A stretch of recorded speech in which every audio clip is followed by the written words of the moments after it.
I want to welcome you all to our auditorium and to our home. We're so glad to have you here.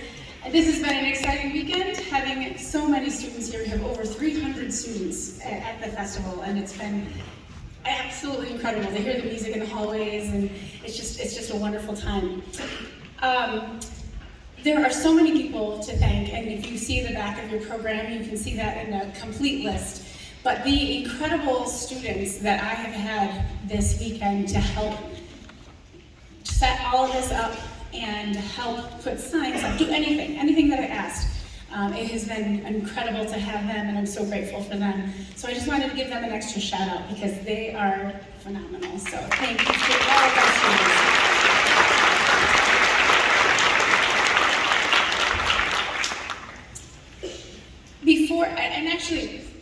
Before I go on there, I also want to just add how grateful I am to all of the teachers who've been so supportive and have made sure that their students were prepared, that they showed up to be a part of the selection committee. They asked constantly, what can I do? I mean, it takes everybody to make this happen, and I'm just so grateful for everybody that has helped out with that. Our administration has been amazing, and everything that they have done, and all of the departments within here that have done those incredible things to make this all happen. So again, thank you to all of you. And of course my colleagues, John Bird and Leanna Fitt, who have chaired the ensembles. Before I introduce our fabulous conductor, I wanted to take a quick moment to mention one of the fine musicians here in the concert band. Unfortunately, one of our percussionists tested positive for COVID Thursday night, and we had a student from Phoenix step in at the last minute to fill the spot. A student who, by the way, plays trombone in my band, but playing percussion and also plays percussion other times, but in my band he plays trombone. A big thank you to Grayson Trinka back there in the percussion section, our hero who served today.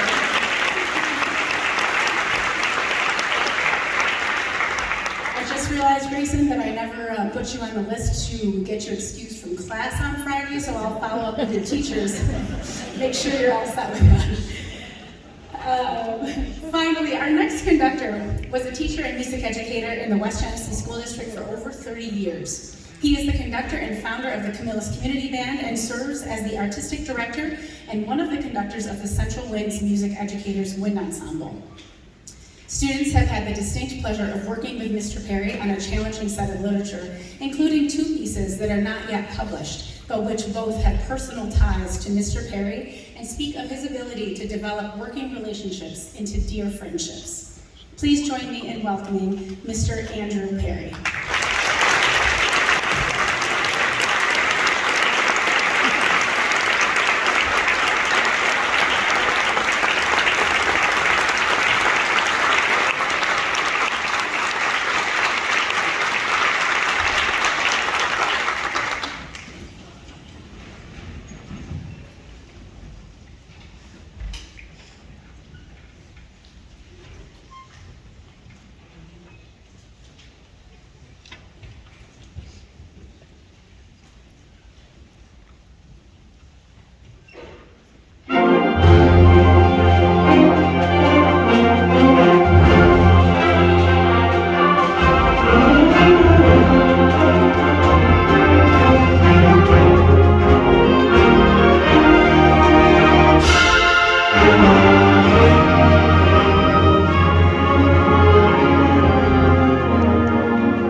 Bird. Guiding Spirit was written by a good friend of mine, fellow colleague, and longtime band director Oswego, Mr. Bill Palange. It was written in the winter of 2020. It was designed to be a side-by-side piece with the Central Winds and honor students brought in. Of course, it never really happened as the world shut down, as you well know. So it's kind of made its way back. It's a wonderful piece. It's entitled and kind of dedicated to all the music teachers in the room, being guiding spirits and hopefully guiding these wonderful people on stage into a love of music, a love of playing, maybe continuing to play, but especially just a love of music and above all of being a good part of the band. So that's a wonderful piece. It's a delight to be able to do it. I'm always encouraging Bill to write pieces for the group because he's such a wonderful composer. And I know he's working on one right now for some other groups. The next piece, a little bit about it. Each time you tell the story, I'll read a little bit here for you. This work was written to celebrate the centennial anniversary of the New Mexico Military Institute's band program and to honor the former cadets who sacrificed their lives for the country and people. It is a musical and poetic journey that carries the listener from the horrible human sacrifice of war to the love a soldier must feel toward his fellow man to give such a sacrifice. In the opening of the work, the listener hears somber chords interwoven with military funeral drum cadence and a quote from taps. The chimes symbolize a religious service memorializing someone's life. There's a poem. This poem is entitled At the Site Memorial. It is written by Samuel Haslow's father. Transitions the view of heroic loss from that of duty for one's country to the act of love for one's fellow man, which justifies life sacrifice more than valor. Our speaker tonight will be Dr. James Tapia, who you just saw in a previous one.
No soldiers choose to die.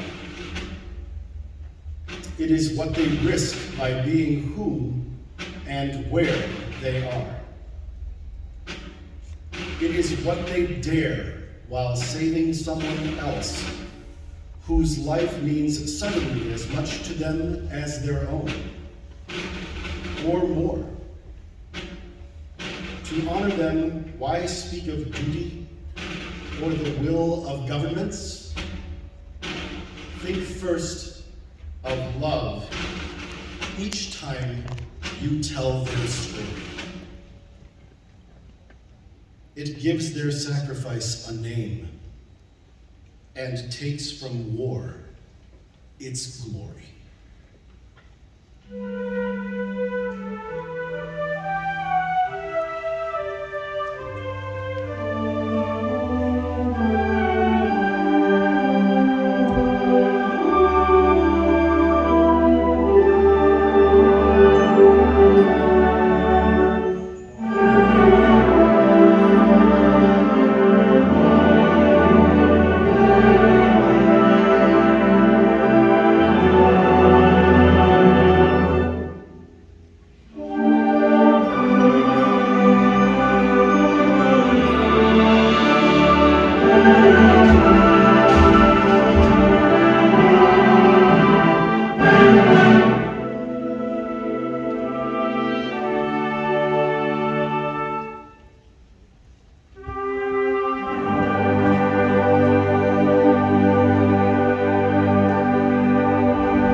next piece, Rise of the Unicorn, is very special to me.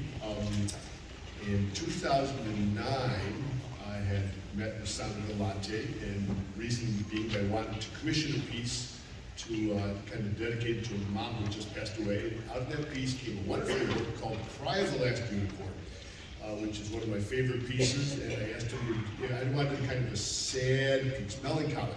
And he at that point said, well, nobody wants that from me. He's big for celebratory stuff. So, well, that's the piece I'd like. So out of that came Cry of the Last Unicorn that was published in 2010. 3 years ago, I retired from this wonderful career teaching, and my community band, which is truly a delight, and mostly people that I taught all my career that are playing in my group. The Central Winds, I was myself, raised a whole pile of money and commissioned a work for Sandra Galante. And so he and I started talking about what that should be, and I said to him, well, no one has ever asked for a sequel to your works. And if you don't know Sandra, he works in the movie industry, which of course is endless sequels, if you know. So we talked about it, and out of that discussion arose The Rise of the Unicorn.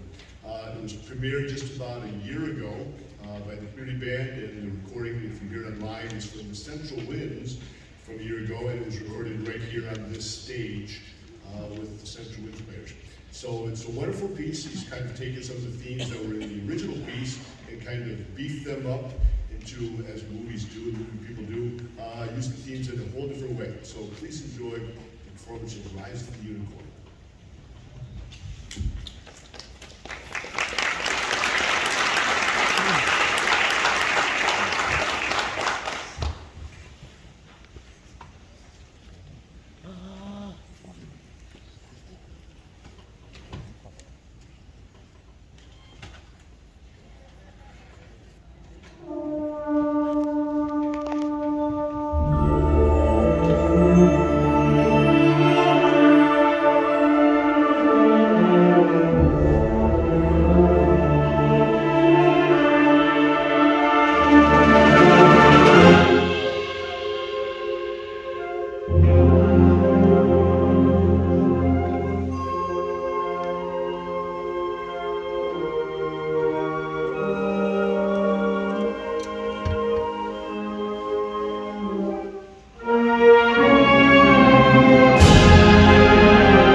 can't understand how much joy that brings me to have these students play that piece.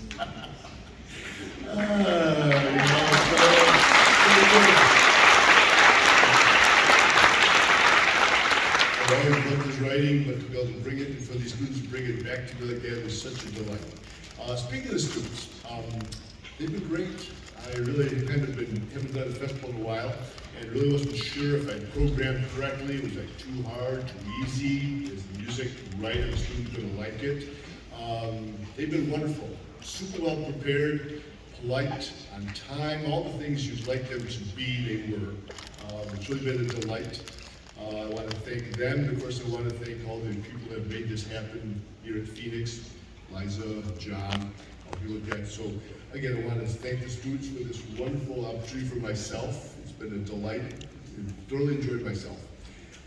Our last selection, I want to do something that was totally different. This gallop is all about fun. It's kind of it's kind of like Looney Tunes do it. It probably is at a certain point. So hopefully you'll enjoy this from Alfred Reed's first suite called Gallop.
to achieve.